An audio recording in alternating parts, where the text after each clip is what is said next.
Hello friends, आज हम लोग एक नए टॉपिक को लेकर के आए हैं जिसका नाम है बैंकिंग। तो चलते हैं आज हम लोग बैंकिंग की ओर। बैंकिंग क्या है, ये मोस्टली आपके एग्जाम्स में पूछे जाते हैं और क्लास 9 क्लास 10 के लिए ये मोस्टली क्लास 9 और क्लास 10 इसके लिए ये बैंकिंग हमें क्लास 6, 7, 8 से ही इसकी पढ़ाई शुरू कर देते हैं। तो बैंकिंग में अभी तक जो हम लोग पढ़ाई किए हैं सिर्फ उसके वो जो हमें इंटरेस्ट रेट देती है या हमसे इंटरेस्ट रेट जो लेती है उसके बारे में जान चुके हैं। उसको हम लोग कहते हैं कंपाउंड इंटरेस्ट और सिंपल इंटरेस्ट के रूप में पढ़ाई कर चुके हैं ऑलरेडी प्रीवियस क्लासेस में।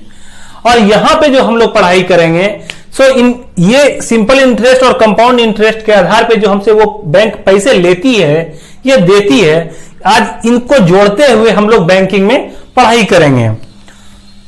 तो देखते हैं कि बैंकिंग में क्या होता है। जिन्होंने अभी तक हमारे चैनल को सब्सक्राइब नहीं किया है कृपया वो हमारे चैनल को सब्सक्राइब करें और बेल आइकन भी प्रेस कर लें ताकि उनको हमारी वीडियोज की नोटिफिकेशंस बार बार मिलते रह जाएं और जल्द से जल्द मिल जाएं।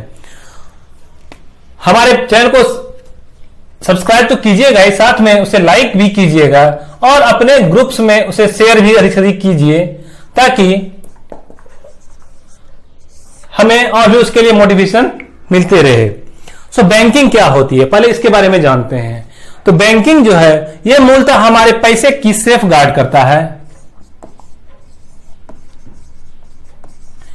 हमारे पैसे को यह रिसीव करता है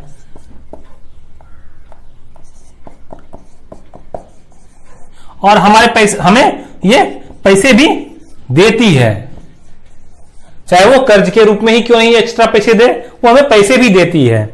सेफ गार्ड ये क्या चीज होता है? Safe guard of money. Banking क्या है? पहला होता है ये सेफ गार्ड ऑफ मनी, ये मनी की सुरक्षा करता है, हमारे मनियों की सुरक्षा करता है। रिसीविंग ऑफ मनी, ये हमारे मनी को हमें फिर से वापस देता है, ये हमसे फिर ये वापस उसकी सुरक्षा करते हुए हमसे पैसे वापस लेता है। तो रिसीविंग ऑफ मनी भी ये करता है। और फिर उसके बाद ये हमें कर्ज के रूप में भी कुछ पैसे को देती है ताकि हम अपने जो भविष्य की चीजें हैं उनको हम लोग संग्रहित कर सके, सुरक्षित कर सके और उसको हम लोग परचेज कर सके। इसके लिए हमें वो कर्ज भी देती है। इसके लिए क्या होता है? Lending of money. ये तीन कार्य मुख्यतः बैंक के लिए होते हैं। अब देखते हैं ये तीन कार्य करने के लिए हमें सबसे पहले बैंक में हमारा एक अकाउंट होना चाहिए। तो इसके लिए हम बैंक में 4 तरह के अकाउंट खुलवा सकते हैं। इन तीन कामों के लिए बैंक में हम कितने अकाउंट खुलवा सकते हैं? 4 अकाउंट खुलवा सकते हैं। तो बैंक में 4 अकाउंट कौन कौन से होते हैं? तो पहला जो अकाउंट होता है जो कॉमनली यूजेबल अकाउंट है, हर एक इंसान के पास में मोस्टली ये एक अकाउंट होता है। आप लोग ये जान भी रहे होंगे कि जन धन योजना के तहत में भी बैंकों में अकाउंट खोले गए थे। तो ये अकाउंट सेविंग्स अकाउंट ही खोले गए थे। सेविंग्स अकाउंट,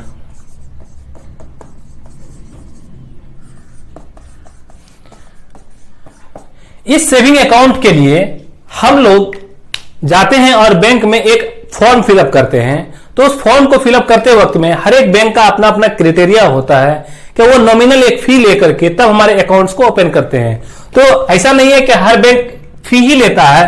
तो कोई बैंक इसे 0 अकाउंट पे भी ओपन करता है, कोई इसमें 500 रुपये भी जमा लेता है, कोई 1000 रुपये भी जमा लेता है, तो कोई 10,000 भी जमा लेता है। जैसे HDFC वगैरह में 15,000 रुपये भी जमा लेता है। तो ये सभी एक क्राइटेरिया होता है। हमें पहला अपना अकाउंट डिपॉजिट करना पड़ता है, फिर उस अकाउंट पे ये जो पैसे आपके डिपॉजिट होंगे इस पे फिर वो आपको इंटरेस्ट रेट दिया जाता है।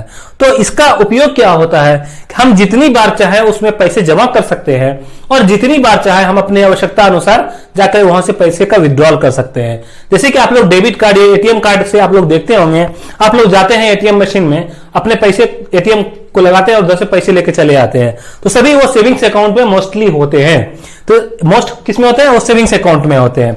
इसमें क्या होता है कि मल्टी टाइम्स हम अपने बैंक्स को यूज कर सकते हैं।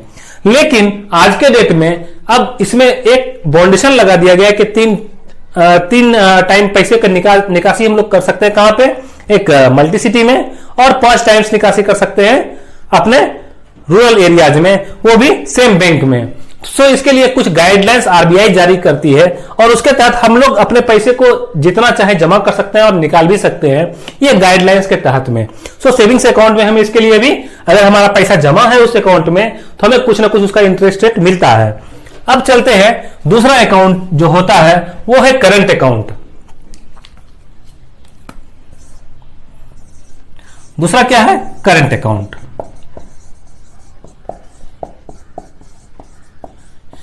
इस अकाउंट में का उपयोग मोस्टली कौन करते हैं? ये बिजनेसमैन करते हैं। कौन करते हैं? ये बिजनेसमैन करते हैं।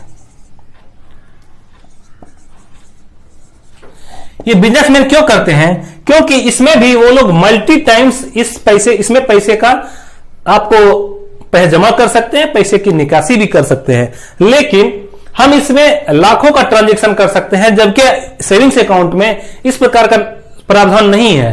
अगर आपको लाखों का डेली का ट्रांजैक्शन करना है या निकालना है तो आपके लिए वो करंट अकाउंट है। इसमें मल्टीपल टाइम्स हम लोग पैसे को जमा करते हैं, पैसे की निकासी करते हैं, और इस अकाउंट में हमें नॉमिनल चार्ज उल्टा देना पड़ता है। अभी तक सेविंग्स अकाउंट में क्या है कि आपको वो बैंक इंटरेस्ट देती रहती है, लेकिन करंट अकाउंट में ऐसा नहीं होता है, बल्कि अकाउंट ओपन करने के लिए हमें पैसा तो देना ही पड़ा, बाद में हमें इसके रख रखाव के लिए, सुरक्षा के लिए हम अपने पैसे के इसमें हमें और भी पैसे जमा करने पड़ते हैं। इस पे जो व्यक्ति जो वहां अकाउंट होल्डर होता है उसे और भी इंटरेस्ट कभी नहीं दिया जाता, उल्टा उससे जो है उसकी सुरक्षा के लिए यहां पे उनसे पैसे लिए जाते हैं। तीसरा होता है हमारा फिक्स डिपॉजिट।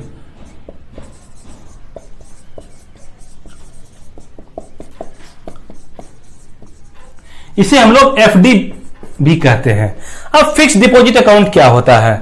इसमें फिक्स डिपॉजिट अकाउंट में क्या होता है, क्या हम लोग एक कुछ भी पैसे का एक लमसम अमाउंट हमारे पास में होता है, अब वो हमारे घर में यूजलेस पड़ा हुआ, या हम लोग सोचते हैं कि कभी भविष्य में इस पैसे की उपयोगिता लाएंगे, लेकिन 6 महीने, साल भर या 2 महीने, 3 महीने के लिए हमारे पास उस पैसे का कोई काम नहीं है और हम चाहते हैं कि एक अच्छा खासा अमाउंट भी हमें वहां से मिल जाए, तो इसके लिए हम लोग एफडी की तरफ जाते हैं और एक एफडी अकाउंट खुलवाते हैं। इसमें क्या होता है कि लमसम अमाउंट हम कुछ दिनों के लिए फिक्स करके छोड़ देते हैं और फिर उसे हम उतने दिनों के लिए भूल जाते हैं, और तब यहां पे जो हमें एक लास्ट में जब हमारा जब दिन पूरा हो जाता है, मान लिया 6 महीने के लिए हमने इस अकाउंट का ओपनिंग करवाया है, तो 6 महीने के बाद जब हम जाएंगे तो हमें जो जितने पैसे हमने जमा किए थे, मान लिया हमने 10,000 रुपए यहां पे जमा किए हुए थे, तो ये 10,000 तो हमें मिलेगा ही, प्लस इसके साथ में हमें बैंक कुछ इंटरेस्ट रेट भी देती है। तो इस इंटरेस्ट रेट के साथ में जो हमें अमाउंट मिलता है उसे हम लोग मैच्योरिटी वैल्यू कहते हैं। क्या कहते हैं उसे? मैच्योरिटी वैल्यू कहते हैं। अब आइए देखते हैं हम लोग एफडी। तो हमें क्या हुआ कि हमने अगर एक लमसम अमाउंट 10,000 रुपया का जमा किया और इसके साथ में हमें एसआई के रूप में कुछ इंटरेस्ट वो हमें बैंक पे करती है, और टोटल इस दोनों को मिला करके हमें एक साथ एक मुश्त हमें वो जो अमाउंट जो दिया जाता है बैंक के द्वारा उसे हम लोग मैच्योरिटी वैल्यू कहते हैं। तो ये हमें एक बार ही जमा करना होता है, इसमें से हम बीच में से पैसे को निकाल नहीं सकते हैं। अगर निकालने की आवश्यकता होगी तो फिर इसको हमें पूरा का पूरा अमाउंट हमें एक बार में फिक्स डिपॉजिट को तोड़ना पड़ता है। ये तो एफडी की बात रही। सेम कंडीशन मोटा मोटी आरडी के लिए भी होता है, लगभग उतनी ही बातें होती हैं। तो क्या होती है उतनी बातें? जैसे कि एफडी के लिए हमने एक बार जमा किया, अगर हमने अकाउंट खुलवाया, तो आरडी में क्या होता है, इसे मुझे हर मंथ जमा करना होता है उतना ही अमाउंट का। अगर मैंने आरडी अगर 10,000 रुपये का खुलवाया 6 महीने के लिए, तो मुझे 10,000 रुपया हर महीने जमा करना पड़ेगा। ये फर्स्ट मंथ भी, दैट मीन 6 मंथ भी मुझे जमा करना पड़ेगा। कहने का मतलब यह है कि मैंने अगर पहले महीने में 10,000 रुपये जमा किया तो ये हमारा पैसा बैंक में 6 महीने के लिए तक ये हमारा रिजर्व रहा, और इस 10,000 रुपये का मुझे 6 महीने तक मुझे इंटरेस्ट दिया जाएगा। फिर अगले महीने मीन्स 5वें महीने में मैं फिर 10,000 रुपये जमा करवाऊंगा, तो इस 10,000 रुपये के मुझे 5 मंथ तक मुझे इसका इंटरेस्ट दिया जाएगा। इसी प्रकार से चौथे मंथ भी मैं जमा करूंगा, तीसरे मंथ भी जमा करूंगा 10,000 रुपये, फिर उसके बाद दूसरे मंथ भी जमा करूंगा, और लास्ट मंथ में जाकर के ये फिर मैं जमा करूंगा। मतलब ये हमारा 10,000 रुपया बैंक के पास 6 महीने के लिए रहा, ये 10,000 रुपया हमारा बैंक के पास 5 महीने के लिए रहेगा, ये पैसा 10,000 रुपया हमारा 4 महीने के लिए, फिर ये 10,000 रुपया 3 महीने के लिए, फिर ये 10,000 रुपया 2 महीने के लिए, और फिर ये लास्ट में 10,000 रुपया 1 महीने के लिए हमारा बैंक के पास ये सुरक्षित रखा हुआ है। अब बैंक इस पे कैलकुलेट करके प्रत्येक मंथ के हिसाब से मुझे वो 10,000 रुपए पे इंटरेस्ट लगा करके मुझे एक अमाउंट वापस पे करेगी। तो टोटल मैंने यहाँ पे जो प्रिंसिपल अमाउंट पे किया 10,000 रुपया, 10,000 रुपया, 10,000 रुपया, 10,000 रुपया, 10,000 रुपया, 10,000 रुपये में ये मैंने प्रिंसिपल के रूप में मैंने बैंक के पास 60,000 रुपया जमा किया। वहां पे मैंने एफडी में सिर्फ 10,000 रुपये ही जमा किया था और लास्ट तक मेरा 10,000 ही जमा रह गया था, उस पर वो इंटरेस्ट दी थी। लेकिन यहां पर मेरा अब इन टोटल अमाउंट जो मेरा प्रिंसिपल अमाउंट है बैंक के पास वो 60,000 रुपये का है, और इस 60,000 रुपये पे मुझे ये एक एक महीने के दर से वो मुझे इंटरेस्ट देती है। तो यहाँ 6 महीने के लिए, 5 महीने के लिए, 4 महीने के लिए, इस तरह से ये 1 महीने तक के लिए मुझे इंटरेस्ट देगी। तो हर एक महीने के लिए अगर मैं कैलकुलेट करूं तो ये हमारा फर्स्ट महीने में जो ये मुझे इंटरेस्ट देगी तो वो सिंपल इंटरेस्ट के हिसाब से देती है।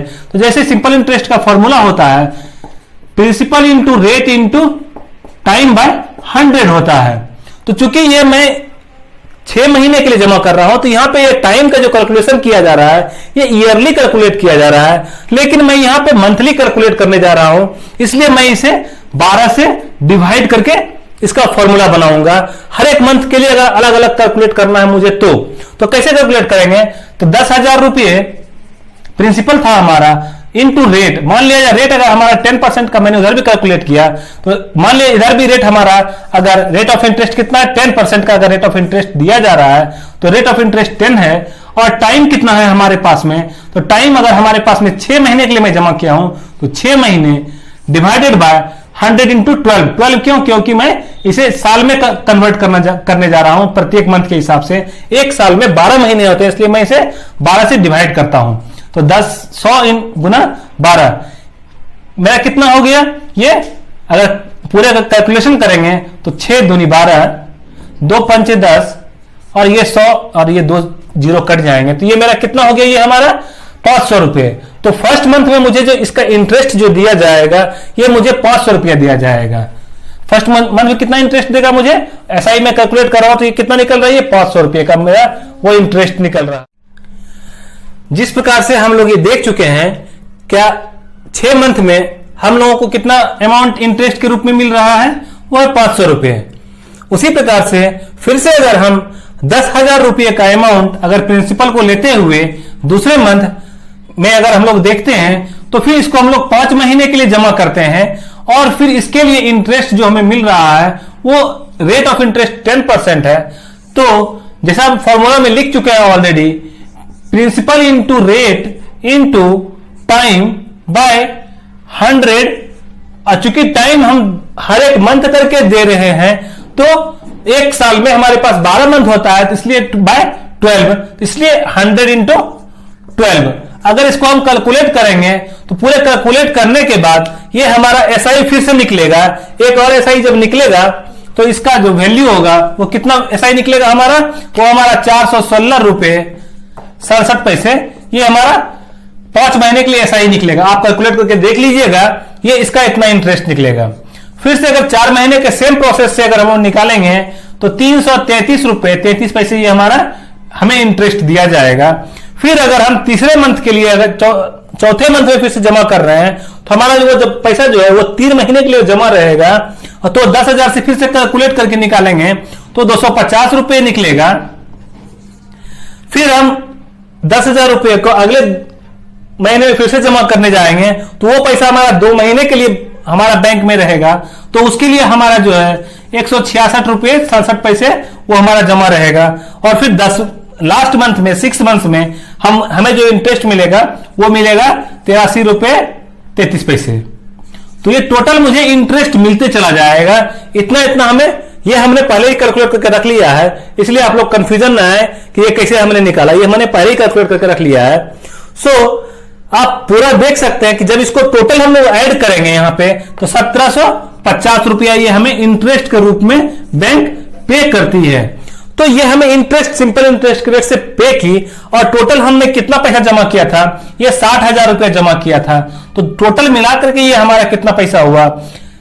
61,750 रुपये ये मुझे टोटल मनी हमें बैंक देगी, जब 10% के रेट ऑफ इंटरेस्ट से हम 6 महीने के लिए उस पैसे को जमा करते हैं आरडी में, तो टोटल अमाउंट में 60,000 रुपए और उसका इंटरेस्ट जो होता है 1750 रुपए, वो 61,750 रुपए ये हमें वो पेमेंट करती है बैंक 6 महीने के बाद।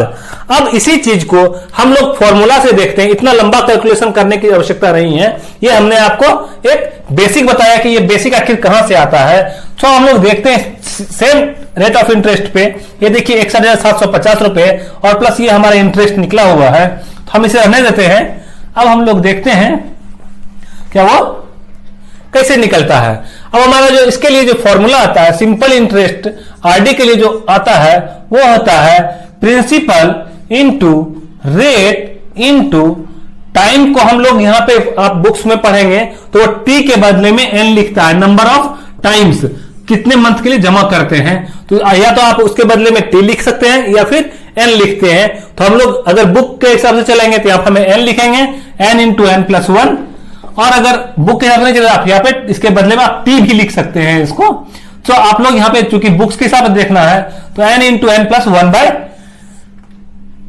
ये हमारा 2 होता है, क्योंकि हमें ये फॉर्मूला में होता है। और इसके पूरा कंप्लीट जो देखते हैं इसे अगर टोटल अगर 100 से डिवाइड करते हैं इंटू 2 इंटू 12, क्योंकि 12 मंथ में हमें ये हर एक मंथ एक साल में ये 12 महीने होता है, तो ये हमारे फॉर्मूला के हिसाब से अगर चलते हैं तो हमारा सेम इतना ही पैसा आता है।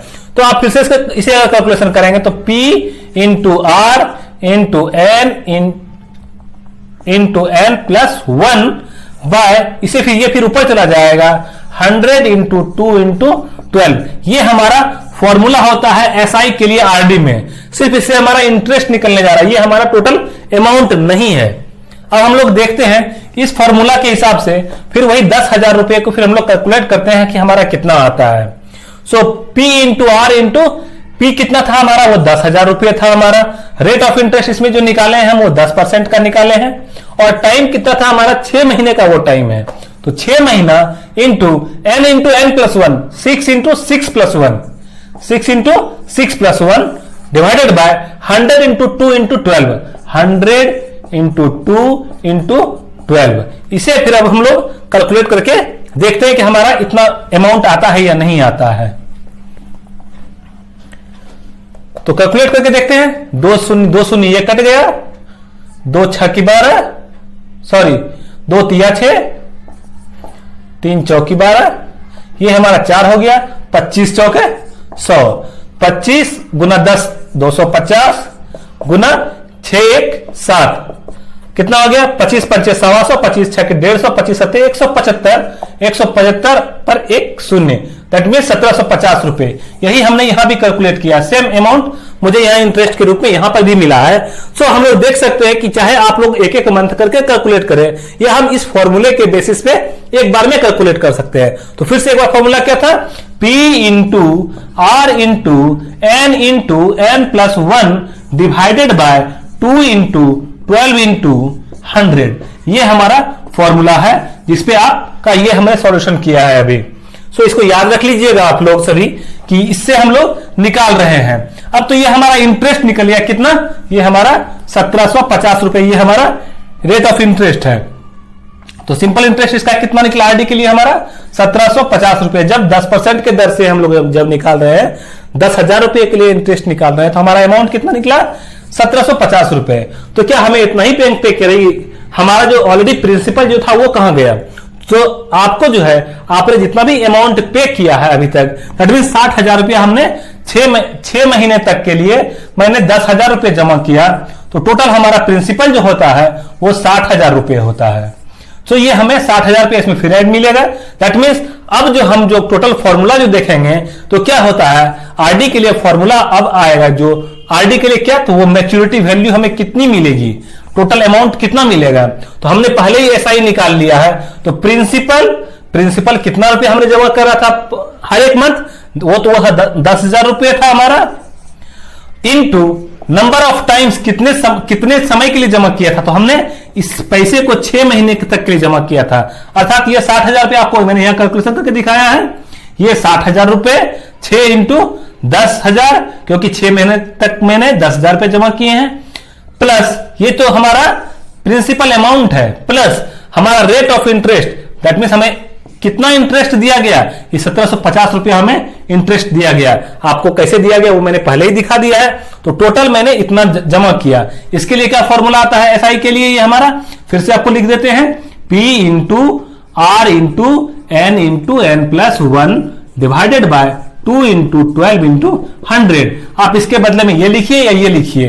तो चूंकि हमने ये कैलकुलेट कर लिया तो ये भी लिख सकते हैं। और हम लोग फिर से देखते हैं कि ये हमारा रेट ऑफ टोटल कितना था, तो 10 छक्के 60,000 रुपए plus P into R into N into N+1। SI के बदले में ये हमारा फॉर्मूला ये भी है, दोनों में से कुछ एक ही लिखना है। तो इसके लिए हमने ऑलरेडी कैलकुलेट कर लिया 1750 रुपए। तो ये हमारा जो है टोटल मैच्योरिटी वैल्यू, अब हमारा MV फॉर RD, ये हमारा टोटल निकल जाता है। इतना ही हमारा सॉल्यूशन है। अब इसके बाद हम लोग जो है जब भी बनाएंगे हम लोगों को इसी के हिसाब से अपना जो है सॉल्यूशन बनाना पड़ेगा एग्जामिनेशन हॉल में, और इसमें कुछ भी नहीं है। सो आप लोग सिर्फ इसको बार बार प्रैक्टिस कर लें। अब हम लोग मिलते हैं नेक्स्ट वीडियो में, तब तक के लिए गुड बाय।